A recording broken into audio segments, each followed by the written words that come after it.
Another bleepity bleep mechanical keyboard. Epic fail.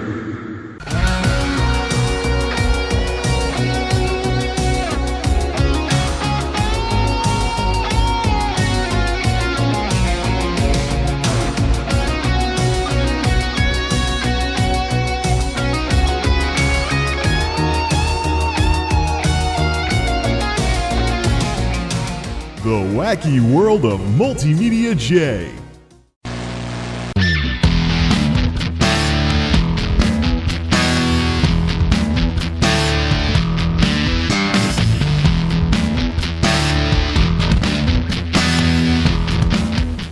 If you're saying, hey Jay, this mechanical keyboard thing has gone far enough, well, you know what? That makes two of us. This mechanical keyboard thing has gone so overboard. But the thing is, mechanical keyboards have gotten so cheap that for the cost of what I would have paid for a mechanical keyboard just a few years ago, I can get enough mechanical keyboards to try out all the switches and basically render my membrane keyboards completely obsolete. I've got a backup and even a backup of a backup now. It's pretty ridiculous, but this is going to be the final mechanical keyboard that I actually want to experiment with and fool around with. It's also supposed to be hot swappable, so it might be the most flexible one that I've gotten as of yet. This is the Yeyian, or is it the Yeyian, or however the heck you're supposed to say it, Asward 3000 red switch keyboard. My interest in picking this thing up was largely fueled by the whole Father's Day thing. My dad now is enjoying a black switch keyboard. Black switches, of course, are linear switches, which don't have the tactile bump in the middle. And so I figured, especially with how I've been fatiguing the crap out of my hands, why not try a red switch keyboard at least once? Because red switches have the least actuation force required out of all the major switch types, and they're also linear, so you're not pushing past a tactile bump in the middle. So, I mean, you can feel the difference pushing down on one of these. In some cases, membrane keyboards kind of get poppy like this too. But there's something on the bottom that there's nothing on the bottom for you to smoosh into when it's mechanical. But on the Yeyian, you just go straight down at one speed. I've been running into actually some problems with this, and I want to try some different keycaps, because since this is like a gaming keyboard essentially, it has low actuation force and it's linear, so it requires the least amount of force to push the button down. So you can push the button down really, really quickly and bottom everything out really, really easily. That's what I've been noticing. So it's cool, nice and quiet like that when you're playing games. But at the very same time, oftentimes I will accidentally start holding down the space bar or holding down one of the keys just by having my hand somewhere near the keyboard, because it is so effortless to push keys on a red keyboard that I often do so by mistake. So I think after trying out all the switches, my favorite all-around switch is brown switches, for that little bit of resistance with a tactile bump. Although, I think a lot of the lightness of the Rosewheel keyboard's keys comes from the keycaps. I think the pudding keys make things just a little heavier, a little bit more thuddy, so to speak. So what I'm actually thinking of doing, get the blue switch keyboard over here, and let's put these keycaps, get rid of these keycaps, wash the pudding keycaps that are currently on the blue switch keyboard, and then see if it makes the experience any better. Plus, I want to take a look at this underneath because it's a hot swappable keyboard. I will say though, for the folks at Yeyian, the biggest thing that I can't stand about this keyboard is the volume wheel. It works as a volume wheel like the rest of my other keyboards, but when you push the button, it's not a mute function. It turns into a way to adjust the lights. And the ugly part of that is, hey, Yeyian, you already have function key combinations that can adjust the lighting. Why couldn't you just make it so you can just push the volume wheel and have it mute the computer like pretty much every other volume wheel keyboard that I've fiddled with in the last couple of years? It's like, we need an instant mute button. The best thing to do is to have the volume knob do that. So, I mean, there's other ways to adjust lighting, and it's more precise when you use keys instead of something like that. Either way, it's just a design choice. Now, let's put this into dark mode. Take this to dark mode. I've got this currently set up for the blue with my theme, but it does have a Atari style rainbow mode, although it's not as extreme as some of the other keys. But hey, there, look, rainbows, ooh, RGB. Let's keep it blue to keep the theme going pretty well. All right, let's get this rose wheel out of the way, and let's bring over the blue switch key, and let's start popping keycaps. All right, key puller is ready to go, and the keyboards are unplugged. I will say, though, the lack of actuation force required for this thing is, it almost feels like these keys are like nothing at all. But it might be good for a kid, though. You get some young kid that can't really slam the keys very much. I was wondering about that when I got that black switch keyboard from my dad, whether or not the actuation force would be a problem. Let's get this out of here. Whether or not the actuation force would be a problem, but he's been a meat cutter for years. He's had, you know, he can definitely thud keys. He has bigger hands than me from all the working with his hands that he's done over the years. So let's see. It looks like can I use the keycap puller to pull the switch? Is that really? There's no switch puller in here.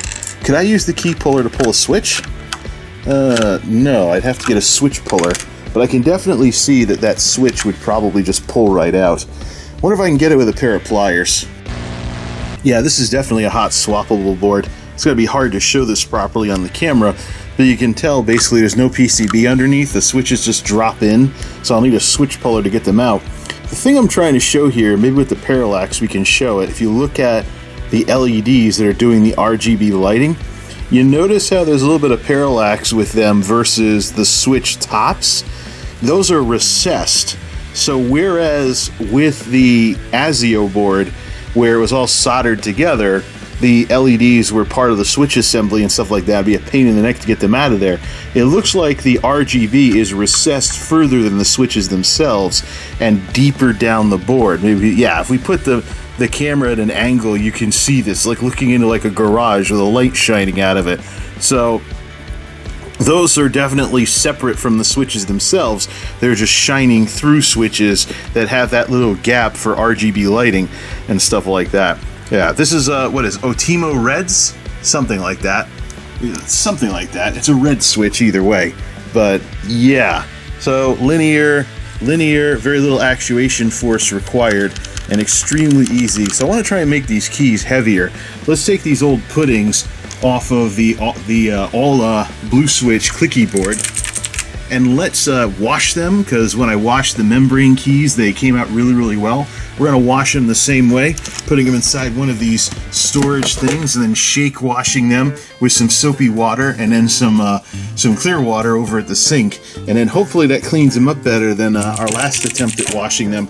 Let's put some of them on here and just see what this keyboard feels like with puddings on it instead, because these I think are a little too light, and I think that's part of the problem with why I'm accidentally typing so much with these things, is because it's a red switch and it has super light keycaps, but these I think are a little thicker, so they might add a little bit of weight and increase the force just a little bit required to press them down. But I'm just curious what they feel like, plus they'll match my ASIO. If this becomes a new secondary keyboard, then it will be nice to have it look kind of like the keyboard that it's subbing in for. Don't know what I'll do with the rose wheel in that case, but alright, let's get the puddings off and get to washing them. Oh yeah, I'm onto something here, because just taking off one key from each, the puddings feel a little bit heavier, thicker, and more solid. So I think that's what I'm missing here. So let's wash the puddings. Alex Jones. I'm suspicious of pigeons being a transmitter or a walkie-talkie for lizard people. Imagine. The fact that you think pigeons are walkie-talkies for lizard people is preposterous. Don't worry. I've done my research, and the lizard people aren't smart enough to invent pigeon technology yet. And now you know the reason why this video went to a day 2.